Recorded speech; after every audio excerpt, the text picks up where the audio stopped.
Hello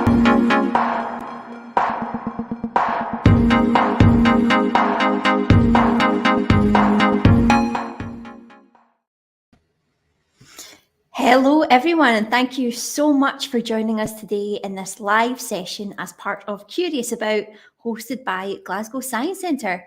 My name is Amy, and it's lovely to virtually meet everyone who's joining us today and watching. Today I am joined by a very special guest, Dr. Rachael Hewitt, who works for Merck BioReliance Quality Assurance and is a lab manager and a Spark coordinator. So today Rachael will be talking a bit to us about the basics of what DNA is and how we use it to do biosafety testing. Now, as we go through this session, if we have anyone who's watching on YouTube, please get your questions submitted through the chat box, and we'll try to get through as many questions as we can in our session today. But I want to say welcome to Rachael. Hello, Rachael. Thank you for joining us for this session. I'm about to hand you over to get us started and share a little bit about your knowledge and expertise. So, hi, Rachael. Please take it away. Hi everyone. So yes, my name is Dr. Rachael Hewitt and I work for a company called Merck BioReliance. And today I'm going to talk to you a bit about how I became a scientist, all about DNA and what actually is biosafety testing. So by the end of this lesson, I hope that you'll understand what DNA is. You'll be able to describe the structure of DNA and understand more about the purpose of my job in biosafety testing. And if you've been really good in listening, you'll be able to describe what DNA is. You'll also outline DNA structure and describe the purpose of DNA. But that's all about DNA. Who am I? I'm Dr. Rachael Hewitt, and as I said, I work for a company called Merck, and we do a thing called biosafety testing. And you might be thinking, what does that actually mean? What is biosafety testing? Well, the clue's in the name, and it means biological safety. So I want you to think about a time that you've maybe been sick, you've maybe not been well, too ill to go to school, you might have a sore stomach or a sore throat. What do you do to make yourself feel better? Well, I know for one thing I like to do is sit on the couch and watch TV, but I also know that sometimes if I take medicine, that will help me feel better quicker. But where does that medicine come from? And how do you know that that medicine's safe? What if I take that medicine and it actually makes me feel worse and it makes me sick? How do I know there isn't a virus or a bacteria in that medicine? Where does it come to before it goes to the doctor or before it comes to your mum and dad? Well, the answer is us. It comes to Merck. So as a company, we take the medicines, the tablets, the drugs, the vaccines that you and patients in hospitals take every day, and we make sure they're safe. We look to see and say, is there any virus or bacteria in them? And if there isn't, then they're safe for us to take. So that's me and that's my day job. But how did I become a scientist? Well, you're probably sitting there and you're maybe coming out of school or you're at home, and I was just the same as you, and I was really interested in everything science. I wanted to know more about the world around me and how things would work. And I originally thought that I was going to be a bit like Indiana Jones and be the next female archaeologist going out into the jungle or going out into fields and finding all about history. I then quickly realised that would mean that I would have to be outside, either in the cold or outside in the very warm weather. And that was not for me. So after secondary school, I decided to go to the University of Glasgow and study genetics. And when I was there, I was working to understand how our genes and our bodies inherit conditions and diseases. And as part of my studies, I worked on two main projects. So you'll see there on screen, there's a little fruit fly. And maybe you've seen those in your house when you've gone off on holiday and you might have left some fruit sitting out on the bench or on your kind of worktop and it's all mouldy and hot. So little fruit flies might come out of your fruit. But actually, we share a lot of our genes and DNA with fruit flies. So I was working with fruit flies to try and understand the diseases that they have and how they could develop medicines and treatments for us as humans. I also worked on another project that was looking at bones. So as we're young and fit and healthy, our bones are really strong. But as we get older, they sometimes become a bit brittle and can break really easy. And often when we fall as we're a bit older, that means that we have to get an operation. And that operation is to put plastic into our body, such as a hip or a knee replacement. And it's quite difficult for our body to get that bone to form around that plastic. So what I was looking at is how could I make that plastic better? So by putting little holes on it and allowing the bone to form and join onto the plastic was part of my project there. And I loved working on this. I love fruit flies, I love bones, and I thought, I want to do more of that. So when I left university, I went to do a PhD, which means to become a doctor. And I was working on a cancer. So I was specifically looking at skin cancer, and you might have heard of the word melanoma, which means cancer that comes from a mole on your body. So I was looking at ways to stop melanoma forming and to stop that cancer and to look at treatments for it. And I also worked for another company called Unilever, who you might have heard, they make ice creams, they make lots of toiletry products, and they were interested in skin in a different way. So rather than cancer, they wanted to develop treatments for aging to try and get rid of wrinkles as we get older. So that was me. And then I joined Merck about 7 years ago, and I now work as a lab manager. So I have a whole team of scientists that every day are taking the medicines, the tablets, and the drugs that you take, and we're testing them to make sure that they're safe before we give them out to patients. I also lead a team called Spark. And so you might see my lovely jazzy t-shirt today. And what we do as part of our Spark team is we go out into classrooms and out to schools and community groups, and we take lab in a box. So we like to take science experiments out to schools and let everyone see the experiments that we do day to day. And if you're interested, I'm also a big fan of coffee. I drink lots of coffee and it helps me kind of get through the day at work. And I also love taking my dog Peril, who's a Sprocker Spaniel. She's absolutely crazy and she loves going out for long walks, but that keeps me fit and healthy. But enough about me. Today I want to talk all about DNA. So I want you to think and look at this picture. What do you actually see? What do you think? What do you wonder? What does that image of those structures mean to you, or those letters, DNA? Have a think about it. This is something that I get asked quite a lot, and people just like to wonder, what does it actually mean? So when I ask that question, some words might come to mind. It could be blood, it could be genes, it could be health.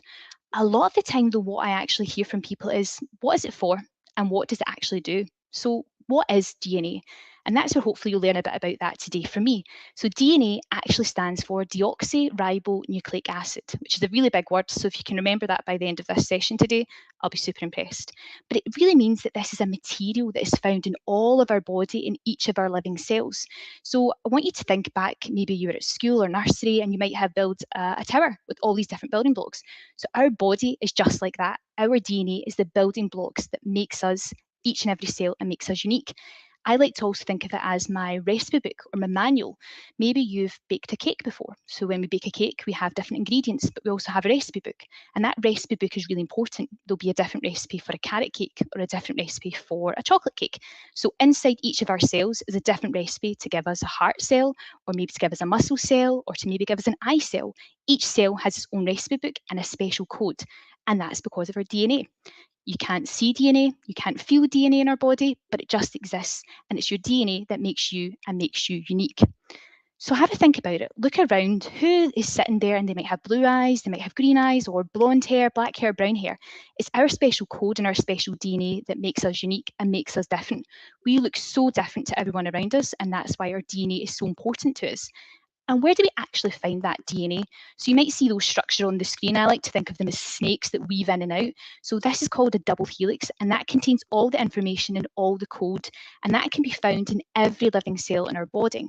But it has to be within a specific cell that contains a nucleus. So if you have a cell, and right in the middle there, we have a special little control center, or I like to think of it as the brain. And so the nucleus is the brain of the cell, and inside that nucleus, that's where all of our DNA, that double helix, is squashed right into that, and that contains all the instructions ready to make our green eyes or make our brown hair or to give us the ability to be tall. Inside there is a special control center that makes us unique and gives out our DNA code. So it's really important that you remember that. If you have a look at your skin, you might actually be able to see it and you can think, well, what does a cell actually look like, and where actually is that nucleus of the cell? So if I was to take a sample of your skin and take my microscope that's really powerful and look into it, what you'd actually see is like the image on screen, that ghost-like structure that's spread right out. That's actually a skin cell, a fibroblast. So in all of our cells, they'll all look different under the microscope and they'll all have unique features. They'll also have a unique nucleus. So right in the center of that cell is our nucleus. And if you remember, that's our command center. I like to think of that command center a bit like a bookcase. So maybe in your school library or in the home, you've got a bookcase. And that bookcase is your nucleus. And that contains all the information, all the recipe books that make you you. And if you look at that bookcase, you'll see that there's lots of different colours and lots of shelves. So if I looked at my red shelf or my green shelf or my blue shelf, each of those shelves have different books. And those books, what I would like to call, are genes. So each of my gene is going to give me a different product. And that might be the product for, like I said, blue eyes, or the product for brown hair or blonde hair. So inside your genes, if we open up those books, those gene books, you'll then also see a special recipe. and that's your DNA code.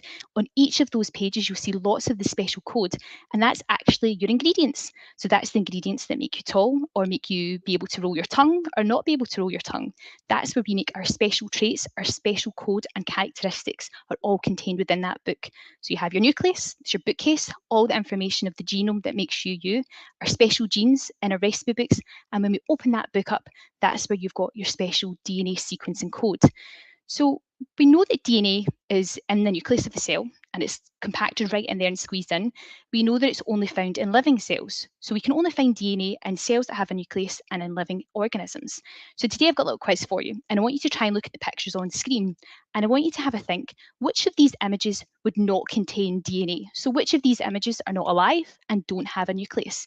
We've got a picture of a dog, we've got bacteria on a plate, we've got a table, a microscope. Have a think. Which of these are not alive and don't contain a nucleus? Have a little think. What do you think it could be? And if you're ready, the answer to that is no DNA contained within our microscope, our table, and our red blood cells. So our microscope is made up of metal and plastic. They're not living things. Similarly, our table, it might be made of wood, or again, plastic or metal. It's not alive. It doesn't actually contain living cells within it. Then we've got a bit of a trick question here. We've got a red blood cell. So whilst red blood cells help make up our blood, they actually don't contain a nucleus. So because they don't have a nucleus, they don't have DNA. However, in our blood, we do have white blood cells, platelets, and lots of other things that at crime scenes we would be able to get DNA from. But we don't have DNA in anything that is not alive and anything that doesn't have a nucleus. Whereas on the other side of the screen, we've got DNA in our pets, we've got DNA on bacteria, we've got DNA in our tears, our saliva. It's all around us as humans. You'll also find it in soil, so maybe there's insects or bacteria. Anything that could be lurking in that soil might contain DNA. So I hope you'd got that right. Don't worry if you didn't. And I think it's really good to try and understand where DNA comes from. So DNA is your body's instruction and recipe manual. It's that special book, that code that makes you you. Your DNA code is unique to you. It's not like anyone else that you'll ever find. It makes you your individual and makes you a special person. DNA can be found in all living cells, and it is in the nucleus, the command center of the cell, so in that bookcase of the cell, and it's formed in that DNA double helix structure. So lots of things for you to remember all about deoxyribonucleic acid. But what does that actually mean? So we've found this recipe and we've got a code, but what does that code actually look like? So if you think about the alphabet that we've got, we have 26 letters in the English alphabet, but we've actually only got 4 building blocks of our DNA code. And those 4 building blocks are called nucleotides, and they are broken down to be A, C, G, and T. And that stands for adenine, cytosine, guanine, and thymine. And essentially what they are is special building blocks that we put together to form that double helix. So they have to go in a very special order, and the order will determine how the DNA and the genes function. If we change that order, that gives us a unique function and a different product. So I want you to remember that we've got 4 DNA bases, and those are the building blocks and the special code that we use every day to make our bodies function. This is the next thing you've also got to remember. So you've got that special code, but the order in which that special code happens is also very important to how our genes and body function. So we've got best friends, we've got A and T, and those are the best friends. I like to think of them a bit like the teacher's pet. They like to do really well in school, or maybe they go out and play football every day after school. A and T are always together and they are best friends and always hang out. Similarly, we've got C and G, and they're maybe a bit more wild, and sometimes they'll go and ride their bikes after school, but you'll always see them together. And when we have these base pairs together, they form a partnership, and we need that partnership in order for our DNA to work and to give us the products for the different gene functions. So A and T are the best of friends and always go together, and G and C are the best of friends and always go together. And we need those base pairs to be in the same special order. We need them to be with their best partner in order for our DNA to work. So I've also got another little game for you.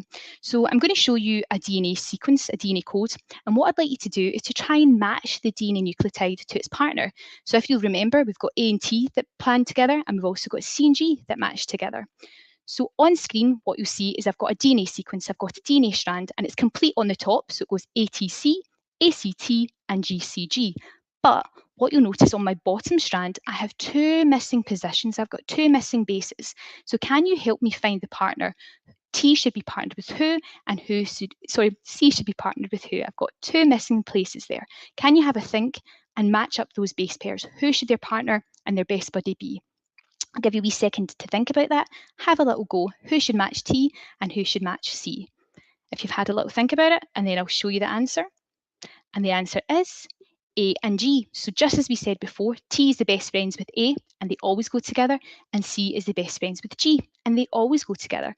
So we need to make sure that our DNA has that special code, our special building blocks, and they always have to match in the correct order to allow our body to work. But I've found my DNA, so I've got it in all living cells. I found it in my nucleus. I've understood that there is now a matching sequence to all of that, so A's and T's and C's and G's.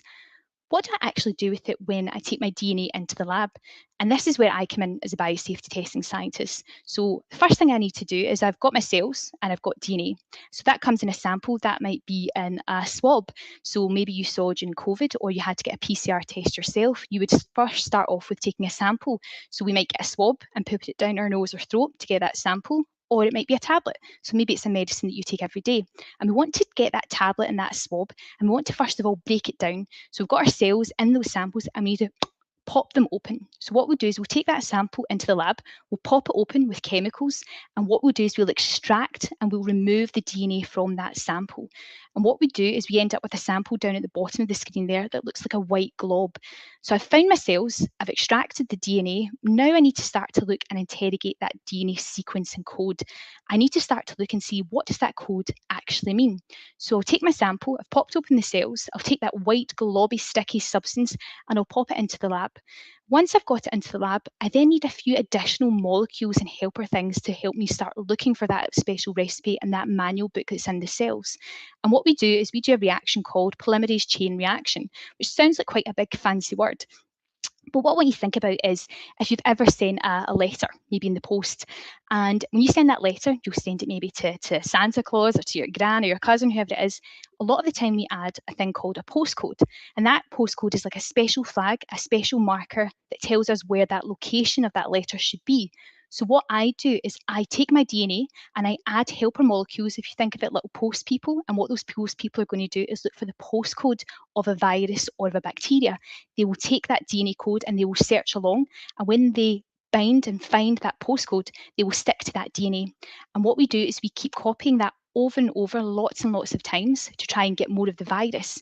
Then our scientists take that code, and this is where they have to be real detectives. So similar to what you did earlier, and you found that code and the missing base pairs for T and for the G and the C and the A's, they will examine and be a detective and look at that code.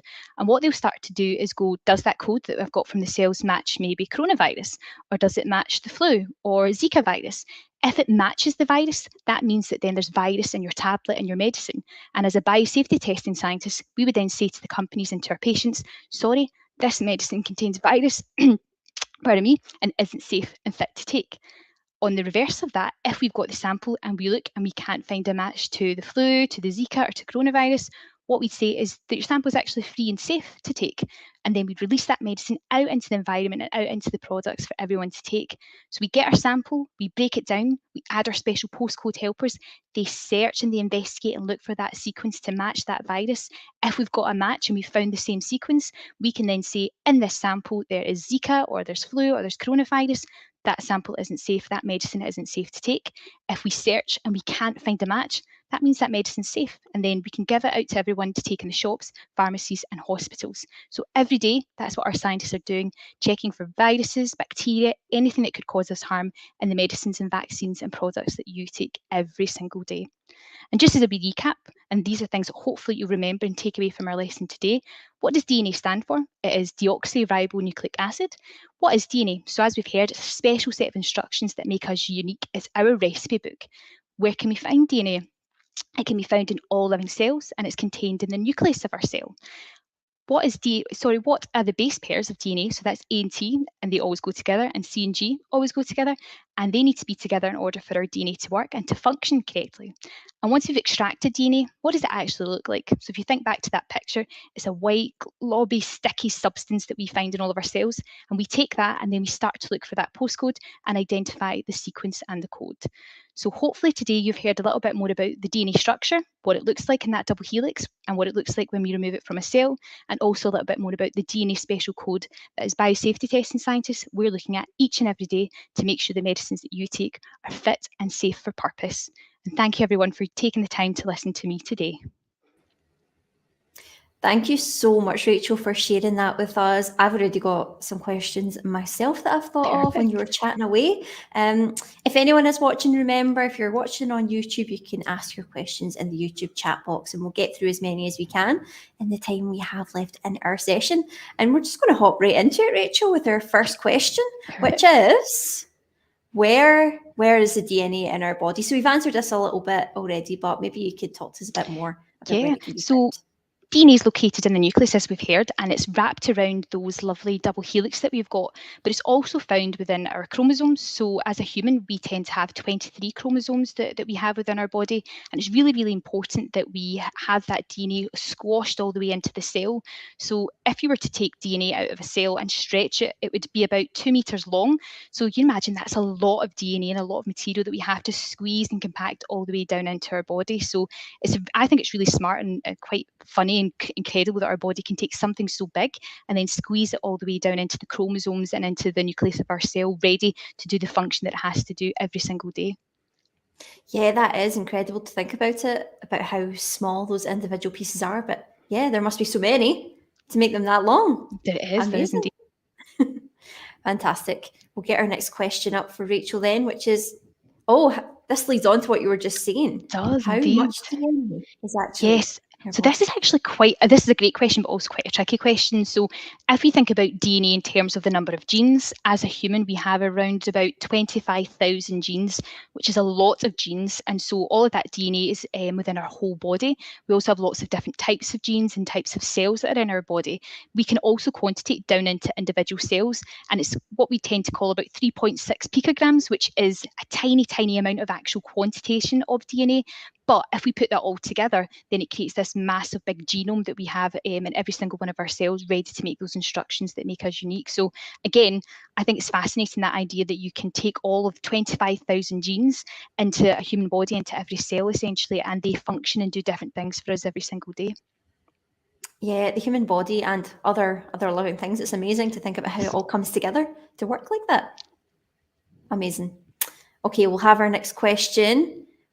Oh, okay. Ooh. Which living things have the most similar DNA to us and which have the least similar? Yes. Interesting. So that's again another really good question. So the things that are most similar to us would be things like primates, so chimpanzees, and we share around about 98 to 99% of the same DNA and the same genes.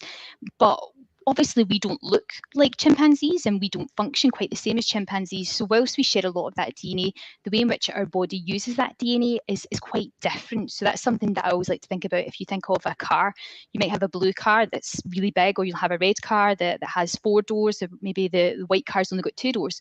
They all do the same thing and they have pretty much the same function, but it's the way in which the car uses its different capabilities to give us different functions. Might be faster, might be slower. So we share a lot of our DNA with chimpanzees, but we don't function exactly the same as them. And in terms of least similar, it would be the opposite end of that scale. If you could think of maybe bacteria or fungus or protozoa, so things that are usually quite small and have a different function. So bacteria, unlike us who have lovely chromosomes, the structures that will typically look like kind of X's and Y's and things like that and have a very defined structure, they actually have circular chromosomes. So everything is in a circle, and that makes it really easy for them to replicate and reproduce. And they can do that a lot faster than what we can do as humans. So that's why they're slightly different with their DNA, because they have quite a different function, whereas chimpanzees, very similar to us because we do a lot of the same things and we are considered to also be primates as well. Fantastic. Thank you so much for answering that one, Rachel. We've got our next question. Oh, okay. Ooh, Can your yeah, DNA change as you that get is a older? I think that is a fantastic question. So when we're born, we are born with our full complement of what our DNA should be. So that's our kind of like our whole recipe book and our manual.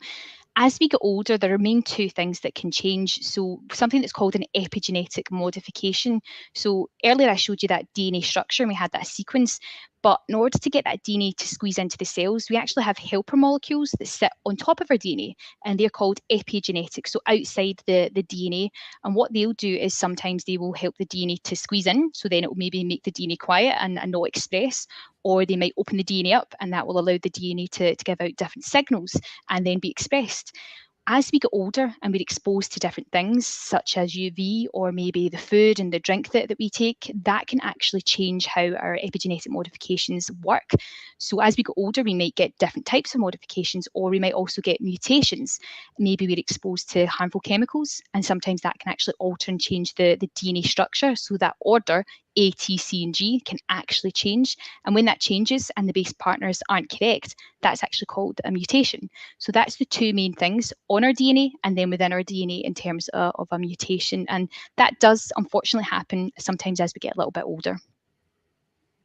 Really interesting. Thank you so much for answering that one. That's an interesting thing to think about how it can change as you get older and the things we're exposed to day. Interesting. Okay. Our next question actually is about people that are ill. So can we change the DNA that's in someone's body to help them if they're ill? Yes. So if you think about a lot of the time when we have diseases, a lot of the time it's because the gene itself isn't working. So when that gene isn't working correctly, it can't perform its function, so it can't give us a protein.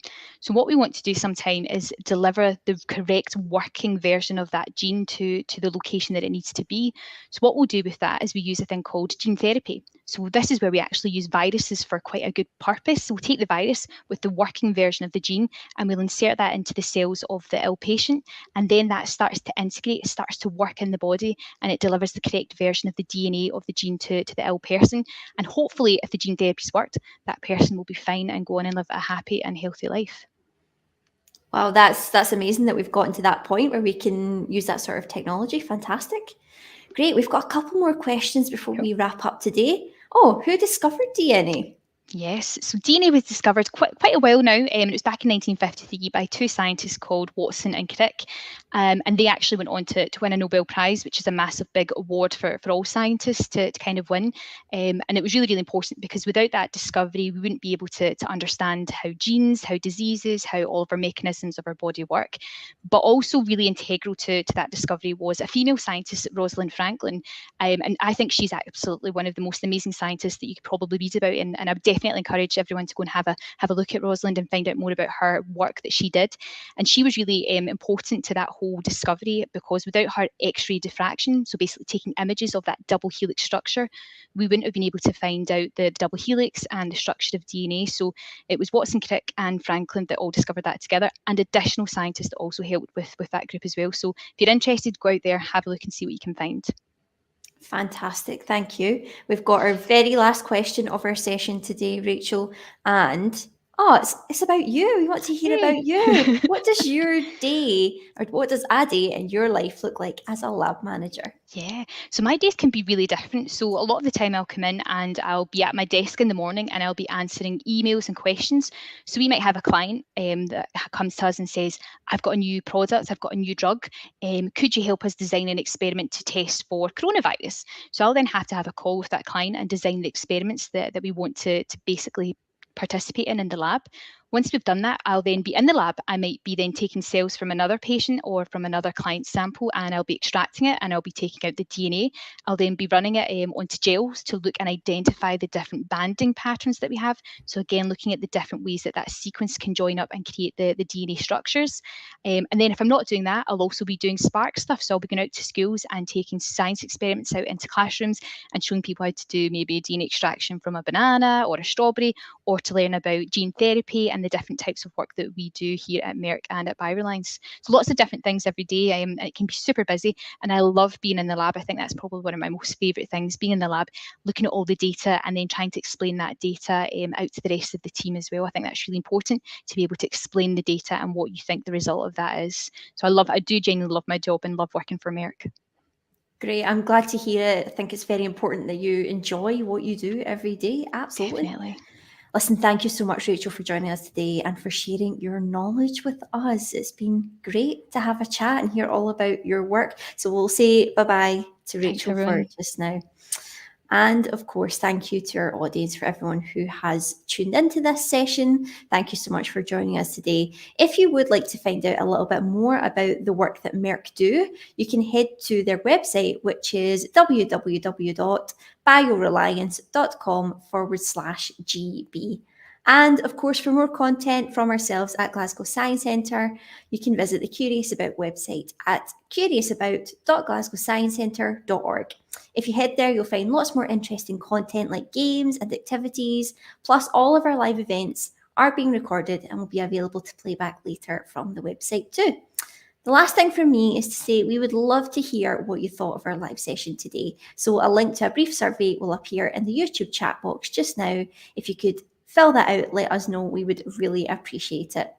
Apart from that, it's bye from myself and from Rachel. Thank you so much for watching, and I'll see you later.